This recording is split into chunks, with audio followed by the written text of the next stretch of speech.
Hi, everyone, and welcome to another episode of Let's Talk Risk with Dr. Naveen Agarwal.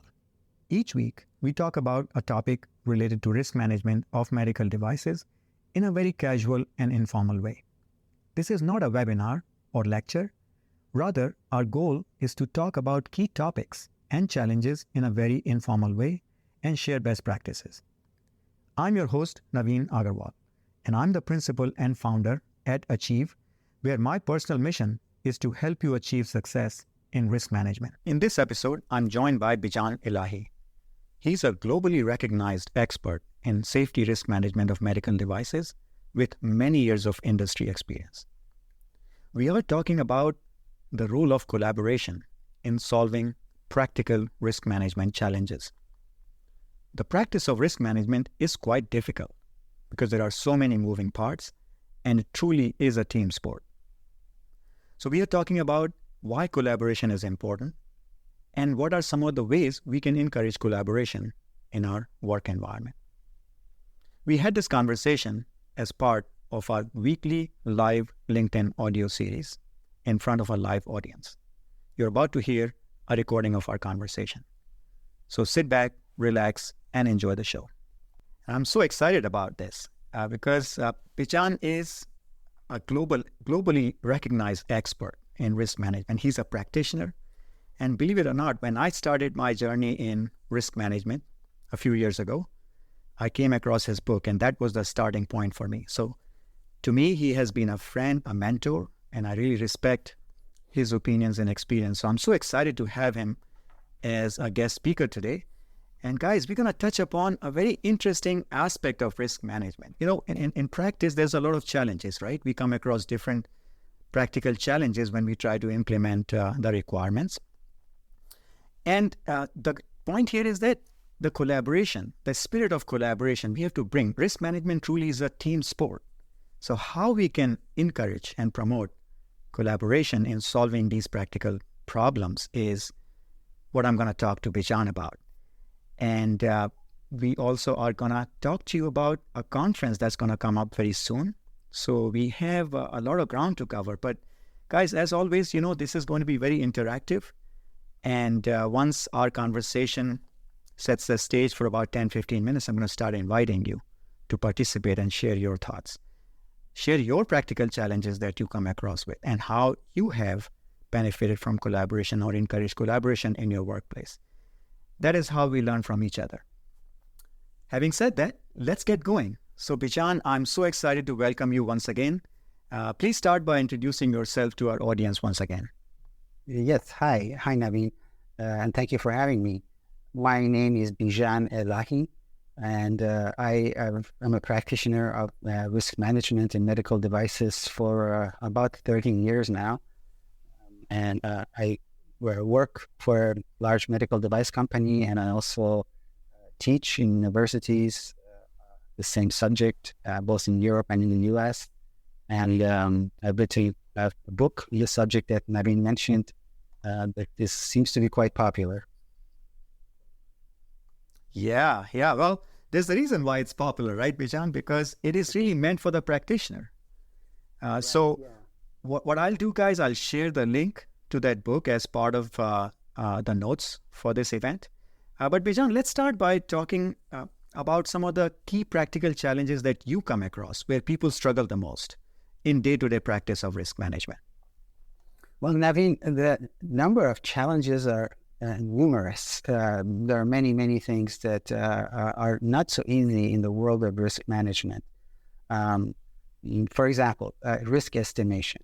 We need to do a risk estimation. We need to have a P1 and a P2 as defined by ISO 14971. Mm-hmm. Well, estimating P1 itself is not so straightforward. Mm-hmm. Estimating P2s requires clinical information. And so how do you connect with your clinical investigators or maybe published scientific papers on the subject to be able to derive your P2s? That's one area of just a risk estimation. Mm-hmm. And then another area is benefit risk analysis. This is an area that is currently subjective, and it's been nice if we could make it more objective, maybe use maybe more quantitative methods to do benefit risk analysis. And another one is risk acceptability. Yeah. We are required by the standard to define risk acceptance criteria, and each company is supposed to have a policy defined and documented that says how do we come up with these risk acceptance criteria. As you can imagine, a manufacturer has control on this because it's actually given by the standard is given to the manufacturer to define the acceptance criteria. So how do you define criteria that are sensible and defensible? Yeah. Because you have freedom to choose what they are. Yeah. Another area that I think is a real big challenge in risk management is the complexity of the risk management file. There are so many moving parts, and maintaining integrity is very difficult. I don't know if you can imagine, let's say you have hundreds of pieces that are linked together. It's like a matrix. Yeah. And then you touch one of these nodes and the whole thing starts vibrating. Yeah. How do you maintain the integrity? Everything is affected by it. It's except for use of software tools, I just don't know how one can reasonably manage that. So what you're describing really are sort of day-to-day practical challenges. It's the how of risk management that practitioners struggle, and these are questions. There are no clear-cut answers, and it all depends upon our unique situation, and that's the reason why we get together here on a weekly basis. We talk to each other, we share experiences, right? And that's the spirit of collaboration, I think, that you're talking about. But I'm very curious to hear, like, can you share one example from your experience where collaboration really helped solve a tough practical problem in risk management?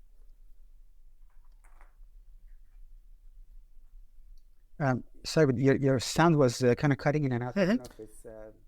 No problem. You were asking me? Yeah, I was asking about like one example from your experience that if you could share where collaboration really helps solve a practical risk management problem. You don't have to go into any kind of proprietary details. Yeah. But anything that comes to mind where collaboration was really, really critical. Yeah. I can tell you an example. There was a time I was on a project and I was trying to estimate my P2 numbers. And I was reading a bunch of published scientific papers.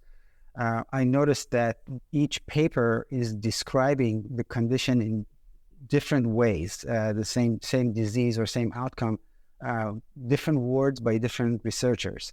And I wasn't really able to easily connect these various papers together. So I needed to collaborate with one of our chief medical officer, actually. And he was able to help me decode the way that these clinical researchers have described these different medical outcomes. And then with that, I was able to then, with the help of our chief medical officer, classify them properly. Yeah.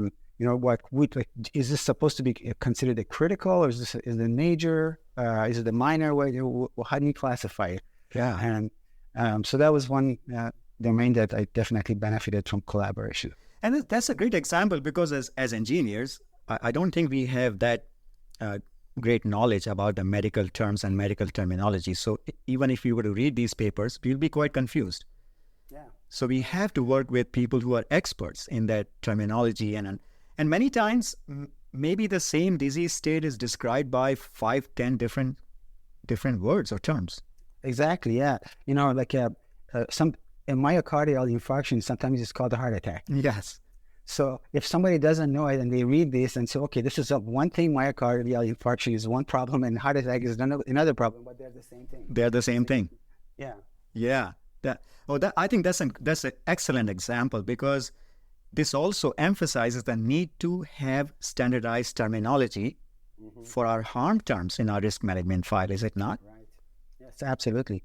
Yeah, that's another challenge. Even within a company, people describe hazards or hazardous situations or failures all with different words. They need to come to some kind of a common language that they can communicate with each other. And that's inside the company, let alone going outside the company. And, one problem I have seen, Bijan, just to share with you is, we have a complaints intake process in our organizations, right? And we use a lot of complaint codes. Mm-hmm. And many times, for the same disease state, for example, or harm, different complaint codes are there. And many times we use other. And I have seen the other category to be sometimes having the highest frequency. Yeah. How do you fix that? So this is where I think working with clinical folks to really develop standardized terminology for harm terms can be very powerful for our risk management. That's a perfect example, Bijan. So I know in a few minutes we will open up for discussion with our audience, but I was also curious to hear from you, based on your extensive experience, what are some of the common barriers to collaboration in our organization that you have seen, and maybe some insights on how we can overcome those barriers? Yeah, I think collaboration really requires first willingness on all parties to collaborate. Some people just maybe want to do it on their own, which I don't think is the smart way to go. So willingness and appreciation of the benefit that the group can have by collaboration. And then a sense of safety that entering this collaboration will be respectful, will be not abusive in terms of maybe intellectual property. And I think within a company, if we're talking about collaboration within a company, management can set the culture of that company, and that could be more conducive to collaboration.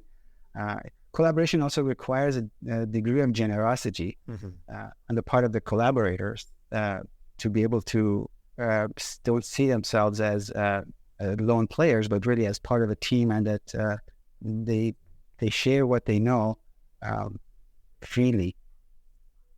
Yeah. And we all have to realize that the problem is really quite difficult for one person to solve, and no one person has all the answers. That's very true. Risk management has so many areas of complexity that really no one person can solve them all. When you have new areas like AI now coming into play, machine learning, solving the management of risks of AI-based machines and devices is something that right now the whole industry is grappling with. We just had ISO TR 34971 that just came out with some initial answers, and even they say in the document itself that this is just the first shot at it. It's going to be evolving. Yeah. So we have to all work together, and I think this sets the stage perfectly for us to now talk about this safety risk management conference you're organizing next year in Minnesota. That's one of the reasons why we want to do that, is to bring people together and share knowledge, right? Oh, yeah. So maybe some of you are aware, I've posted it on my LinkedIn page. We are having the first International Medical Device Safety Risk Management Conference in Minneapolis, Minnesota on the 22nd of April, 2024. This is, by the way, deliberately designed to be dovetailing with the INCOSI Systems Engineering Conference on Medical Devices, which goes on the following day. So the safety conference is going to be on Monday, and then Tuesday, Wednesday, Thursday are going to be the Systems Engineering Conference in the same city. So that was intentional. But I'm just so excited about this conference. I've gotten a large number of abstracts, proposals, speakers, top-notch speakers from the industry. Experts, really world-class experts are coming to speak and share knowledge. And this is, again, about collaboration, coming there to learn from each other. These speakers are generously offering their time and talents to come and share what they know with the rest of the world. And it's just because I had insights into what they're going to talk about by reading their abstracts, I can't tell you how excited I'm about it. Oh, that's super. So, colleagues, what we will do is that we'll share a link to some information about this conference on this event page, and you can maybe follow up and make plans to join this conference if you're able to. That'll be so exciting. So one thing I want to add, the conference at this point is in person only. We haven't established the ability to do remote participation. That adds extra costs and complexities that we haven't managed yet. So at this point, it's in person. So capacity is limited. It's only $95, by the way, to register. It's very, very cheap. So jump on it as soon as you can. That's awesome. So, Bijan, I think this is a perfect time for us to open the floor for conversation. And guys, please feel free to share whatever you have in mind. Would love to have you share your practical challenges that you have come across and how you have seen the benefit of collaboration. Or any other topic or question in your mind. As I mentioned before, and as I open this discussion today, Bijan is really a global expert. Anything that is on your mind is free, but also please feel free to share your perspective on solving practical problems with collaboration. So, Jean, you have joined us. I want to invite you to unmute your mic and share what you have in mind. Hi. So thank you for having this space. Something that I wanted to share that is challenge for risk management is, for example, when you are working for a company and that company acquired or purchased another company, and that new company have like a different risk management scale. I have been in that situation, and it has been really, really challenged because at some point you need to address what have been assessed for that specific company, and sometimes there are differences that trigger to go and perform testing for the design standpoint, and sometimes required to perform some level of remediation for the risk management file. Yeah. So in particular in design is really challenging because sometimes you have to go and assess that design verification evidence and then trying to understand if you need to retest a specific requirement, and that usually takes time and money for the companies. Yeah, that's such a great point. Thank you for bringing that up, Jean. And I know, Bijan, you probably have a lot of experience in this space. So please go ahead and share what you have in mind there. Yeah, acquiring companies is something that is happening almost constantly. I've been exposed to that.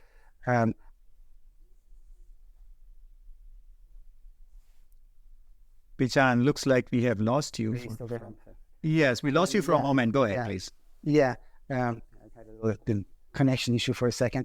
The thing that happens is that the quality management system of the acquiring company is not nearly aligned and the same with the acquired company's quality management system. So you have different SOPs, different scales of risk estimation, and now you're trying to bring this new company's product and their risk management under your umbrella. As Jean said, there's a lot of work to be done to go through everything, including the risk estimations, the verification testing. But that verification testing, I think, is not so much to do with the quality management system because they have to be valid and correct.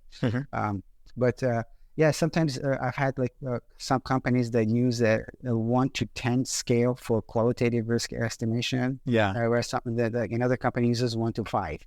So then how do you map the 1 to 10 into 1 to 5? That's a great practical example. And, I have also quite a lot of experience in this area. What I will add to what Bijan said is we should not make the assumption that the acquired company's QMS is in any way inferior, right? I think that's what I'm going with this conversation is that being an acquirer doesn't mean that we have all the best practices. Correct. And that's an opportunity for us to collaborate with a team that is coming and joining our family, set the right tone, set the right stage, and maybe learn some best practices from them and incorporate them within our system. Very true, Naveen. Just because a company acquires another company, it doesn't mean that they're superior. Right. They could even learn things. However, the thing that they have to do, the acquiring company has to do, because they are the ones that are the manufacturer on record. Yes. They are the one responsible to the notified body and regulatory agencies. It's their job to align the two QMSs. Yeah, so I think alignment is the key word. Integration alignment is the key word. And I think that this allows us to, in many cases, and I've seen that in my practice, identify opportunities for improvement on both sides and gain efficiencies in the system by looking at a slightly different view. So one nice thing about in a situation like that is that you have total visibility when you acquire a company. Is basically you become one. So you have total visibility to everything. Whereas collaboration is easier. Yeah. But when you're not, because we're also talking about collaborating across company boundaries, and then you don't have complete visibility, but you can just share generalities. Yes. And which is something that we are getting good practice of doing so in these forums, are we not? Yeah. Because that's the whole point. So guys, please don't hold back. This is a great opportunity for us to share our thoughts and questions. John, stay there. Another point I wanted to make also about collaboration, one of the areas that we all should do is to look at publicly available information on, for example, device recalls and warning letters. These are good sources of knowledge. Yeah. But that takes time and work. So one of the things that I appreciated about Naveen's Let's Talk Risk newsletter is that he does this work for us. I don't have to then reinvent the wheel. I just benefits from his work. So this is another example of collaboration. Thank you, Bijan. Yes, absolutely. I love doing it. And guys, that resource is available to you. Please take advantage of that. And I invite you to participate as well. So I know Roger and Taylor, you have joined us. Taylor, I'm going to give you the chance to go ahead. Please unmute your mic and share what you have in mind. Taylor, can you hear me?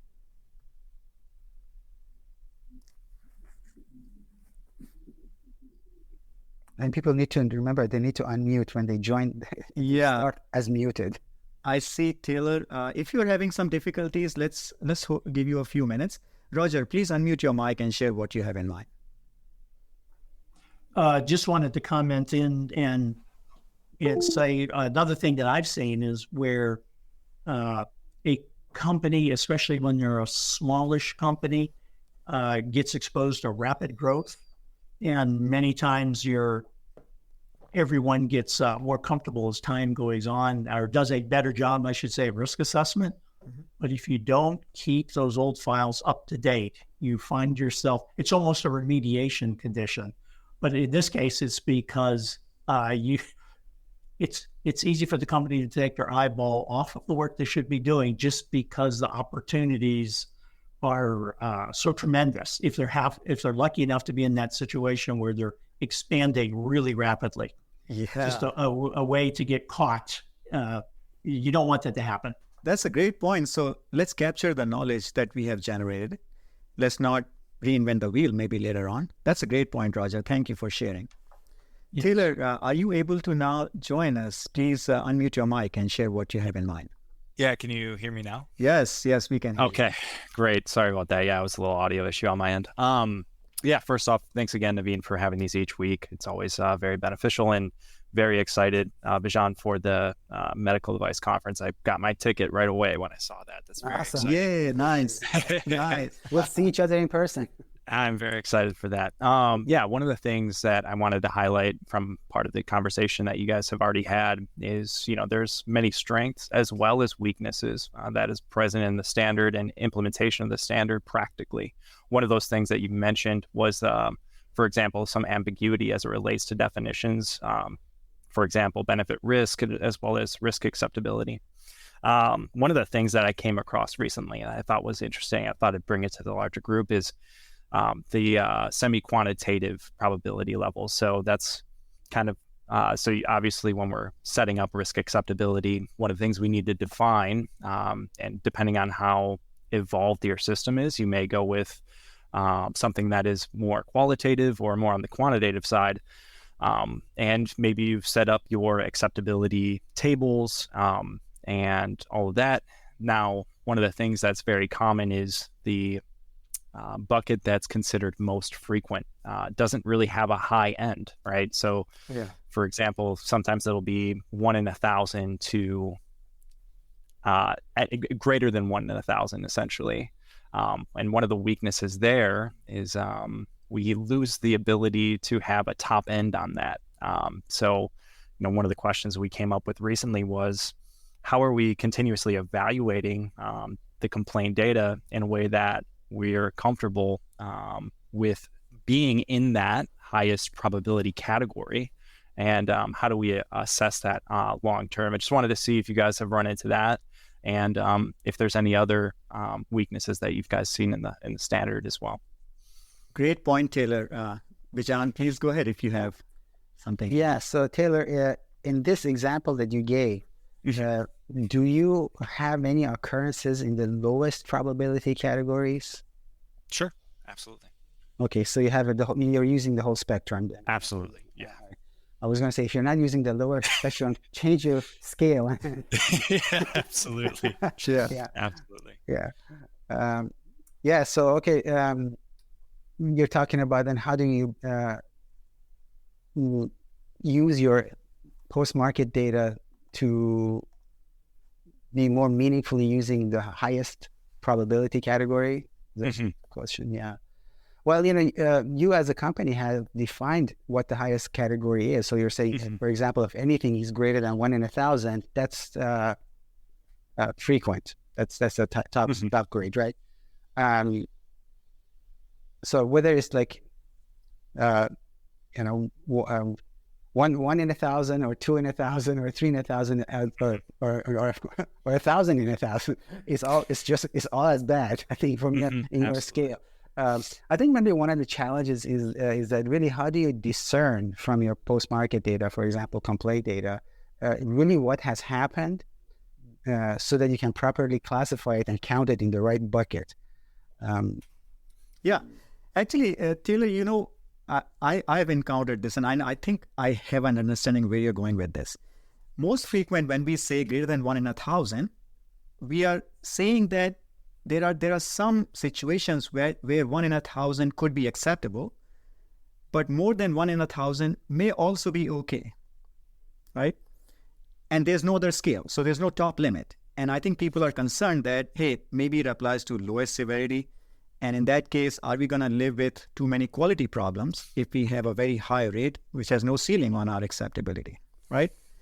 This is where I have seen this problem come up. And what I have then asked the team to consider is, this is not just a safety issue as well. Now we have to think about maybe customer satisfaction. And of course, you're doing 14,971, and you are saying greater than 1 in 1,000 for severity 1 might be acceptable. But hey, if I'm 10 in 1,000, that is really bad.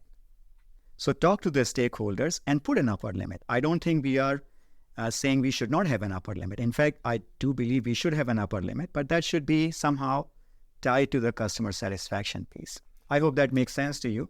I don't want to take the whole time, but I thought I'll share that with you. But I know, Ed, you have joined, and we have very little time left. So, Ed, please share what you have in mind. Sure, Naveen. Can you hear me okay? Yes, we can hear you loud and clear. Go ahead. Very good. Recently, the committee that runs ISO 1345 posted a questionnaire online about improvements that you would like to see in that standard. And of course, that standard does include risk management, and there's some response that I had. But at any rate, since Taylor brought up what he thought were weaknesses in the standard, we will have an opportunity to comment on 14,971 at the 5-year point, which will be a year from next month. There should be at some point a question from the standards committee posted to the national committees to allow you to comment on what you feel are weaknesses in the standard. But the obligation there is for you to identify how you would change it to overcome those weaknesses. So keep that in mind and develop those things as it comes, because there will be an opportunity for you to bring those comments to the standards committee. And I will mention that up to this point, all of the revisions of 14971 have been done not to change the process, but to improve the guidance in the process. So every time, and I think last time we had 60 comments on improving the guidance. So please collect that information and put it together in some kind of submission that you want to have. And you could look at the 1345 comment structure. They had a question and answer thing on there. It's on LinkedIn. So look at it, and you can comment on that one as well. Great. Thank you for bringing that here, Ed. Certainly, when the time comes, we'll have maybe some more discussion on this, Ed, and a reminder to folks to contribute to that sort of That's another example of collaboration. Perfect. Yes. So, guys, I know we have run out of time, as always. So I'm going to give Bijan just 1 or 2 minutes to collect his thoughts and share some key sort of takeaway messages. But in the meantime, I want to, again, re-emphasize a couple of housekeeping notes for you. First of all, next week is Thanksgiving in the U.S., so we're going to be celebrating Thanksgiving, and as such, we won't have our weekly LTR conversation next week, but we'll come back the week after. Those of you who are new to this discussion, guys, know that we meet generally every Friday at 11 a.m. Eastern. Usually I post an announcement for the following week on my LinkedIn feed, but you can mark it on your calendar if you're interested in these conversations. No registration is required, just show up. And finally, you know that the recordings of these conversations are available on the Let's Talk Risk newsletter. And as an announcement, I have now created a dedicated space on the newsletter where you can find the recordings for easy access. And that's actually a podcast page where you can even download these recordings to listen to at a later time. So I'm trying to create like a more easy, accessible sort of environment for you to benefit from these discussions, but they are available. With that, guys, I want to just open the floor again for Bijan to share just 2 or 3 key takeaway points. Go ahead, Bijan. Yeah, as you probably have noticed yourselves, there is no shortage of tough problems in risk management. And this community, I think, is here to help.